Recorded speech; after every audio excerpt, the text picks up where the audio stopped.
some new upcoming projects. You just dropped an album. Yeah. Walmart. Yeah, Walmart. Walmart. Yeah.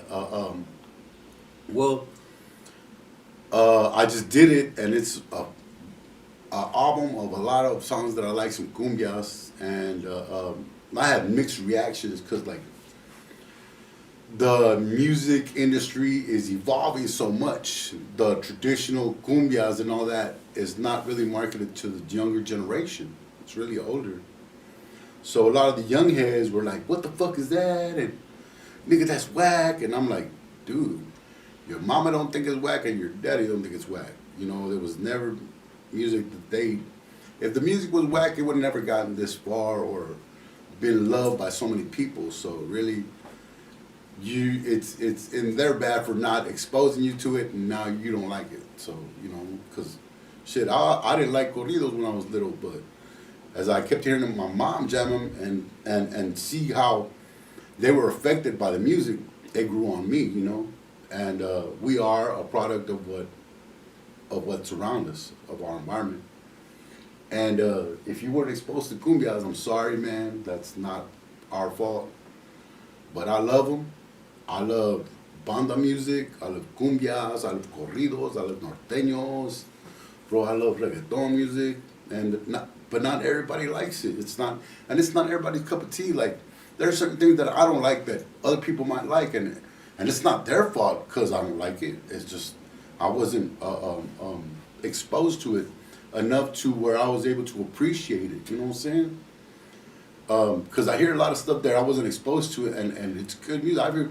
My wife showed me some country songs, and I was like, man, and it's badass, you know? And I imagine people get that way also from jamming our music too, that they're like, that sounds cool, but you just weren't exposed to it. So I'm gonna be doing a lot of stuff that you weren't exposed to, and if you don't like it, I'm sorry. But I'm gonna be doing a few more albums with cumbias and banda, and probably not that much gangster rap, like as in beat wise. But I'll still have some songs, and I'm doing, after this next cumbia album, I'm thinking of doing a greatest hits album of like all my best songs, whatever, the stuff that everybody likes. And Yeah, I like that Fear No Evil one. Yeah, that's on my first album, man. Yeah, that one was tight. I remember when I first heard that one, I was chilling back with a homeboy. He used to sell Reggie, and when I first started smoking weed, and he sold me a little dime sack, and we sat back and we smoked. I rolled my very first blunt that day, and he put that song on, and that song just been a vibe to me ever since. That's then. a crazy ass song. Yeah. I remember when SPM heard it because he's got the last verse. And I was like, get on this song, bro. And he was like, God, y'all really speak that good Spanish, bro. And I'm like, man, come on, bro. But he did it, man. He got on that motherfucker and it was fire, man. Yeah, SPM's killed it. Yeah, I know. I appreciate the love you showed on that song, and thank y'all for loving it and supporting it, man. Thank you. Yeah, that's always been a vibe. I also heard, what's that one? El Pinche? El Pinche. Yeah, with man, that Baby was Bash and Baby Bash and my friend Chingo, which is been causing a lot of stir lately. Well, he was for a minute when he was with the I Support Donald Trump movement. who, Chingo Bling? Yeah, a lot of people got upset about that, you know. So, anyways, he's still my friend. Pete, love you, man. Chingo, much love. The people were mad at you though for that shit. Now you mentioned Baby Bash. Yeah, you and him well, were- it's because El Pinche is a song that Baby Bash got me on, like the second day that I got out of prison. Oh yeah, I heard that Yeah. you mentioned on there. You just got out the. Hell yeah, Bash was like, "What's up, Kim Folk?" I was like, "Man, good to see you, bro." And he was like, "What's up? Let's hit the studio." So we recorded something, and that was El Pinche. I appreciate him. Bash has always been a good friend of me, man, and he was at the whole one. Only one I feel out of the Dope House crew when we were recording that really blew the F up, man. Yeah, he Everybody. did. He really did. Yeah. Yeah, he got songs with Frankie J. You know what I'm saying? With what you call it? What's his name? I'm locked up. Yeah, Akon. Yeah. With Akon, T-Pain. Yeah.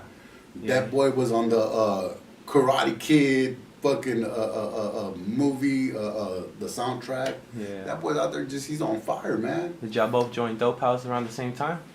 Actually, nah, he was there before I got there, like, like about a week before. He was there before I was. And we were kind of like in the same element when we were both new, feeling everything out. You know, as being new artists around Dope House. And he treated me like one of his own, and I always appreciate that, man. You know, Bash is straight down to earth. He's been through hard times just like all of us. He's just a regular person that knows how to function. He's a hustler, bro. That's why he stays up.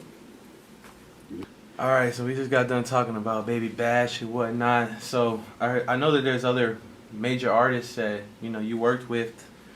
Now, one of my favorite songs from you is that Houston song. The Houston. Oh, yeah, with Paul Wall. Yeah, that one with Paul Wall, the remix and whatnot. How did that come about?